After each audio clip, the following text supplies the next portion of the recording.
which is the point 1 plus 2i. Let's add 3 plus I, which is the blue point. Well, you add them just as school children do. That gives us 4 plus 3i. Geometrically, this is just addition of vectors. You see that it's no problem to add complex numbers.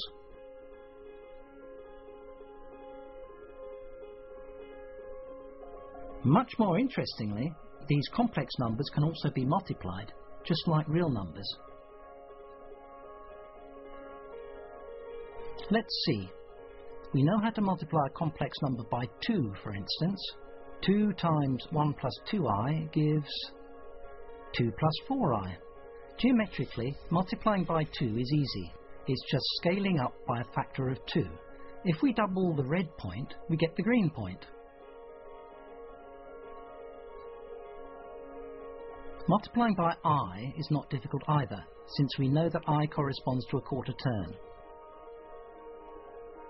In order to multiply 3 plus I by I, we just have to rotate by a quarter turn. We get minus 1 plus 3i. Not so complicated, these complex numbers.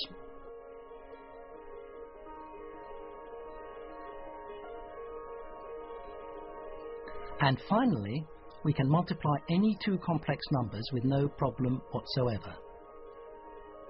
For instance, let's try to multiply 2 plus 1.5i and 1 plus 2.4i. We proceed as usual. We first multiply by 2 and then by 1.5i, and we add the results. Therefore, we get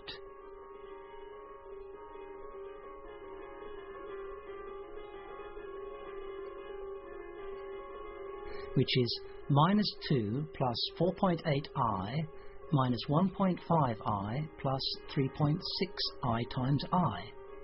But I squared is minus 1, since we invented I for this purpose. So we get minus 2 plus 4.8i minus 1.5i minus 3.6.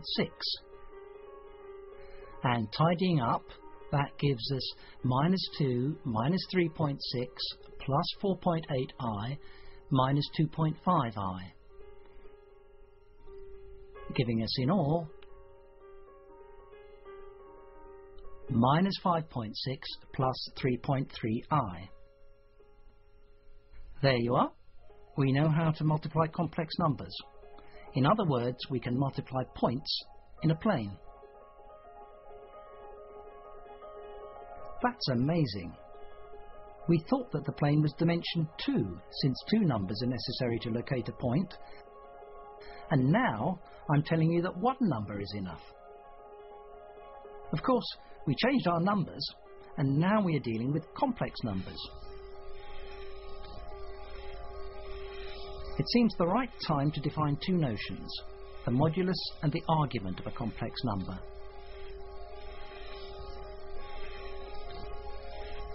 The modulus of a complex number, z, is just the distance from the origin to the point that represents z in the plane. Let's use the ruler to determine the modulus of the red point, which is 2 plus 1.5i. Let's see. It measures 2.5. The modulus of 2 plus 1.5i is therefore 2.5. For the blue point, I get 2.6. And for the green point, which is the product of the 2 points, I have 6.5. As a rule, the modulus of a product of 2 complex numbers is just the product of the moduli of the 2 numbers.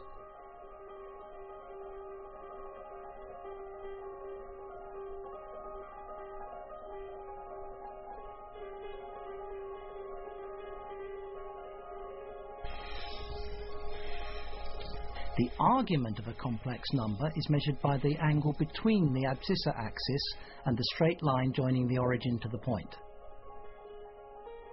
Here, for instance, the argument of the red complex number is 36.8 degrees. The argument of the blue point is 112.6 degrees. And for the product, the green point, we get 149.4 degrees. That is the sum of the arguments of the two numbers.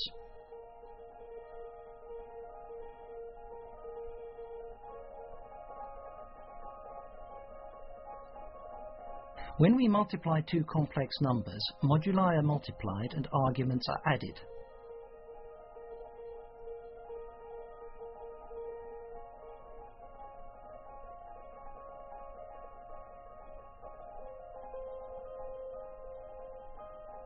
Let's finish up our first encounter with complex numbers with the stereographic projection. Consider a sphere tangent to the board at the origin. Using stereographic projection, to each point on the board, that is, to each complex number, corresponds a point on the sphere. Only the north pole of the sphere, I mean the pole from which I'm projecting, has no complex number associated to it. We say that it corresponds to infinity. Therefore, mathematicians say that the sphere is a complex projective line. Why line? Because one needs only one number to describe its points. Why complex? Because this number is complex. Why projective? Because we added a point at infinity using the projection.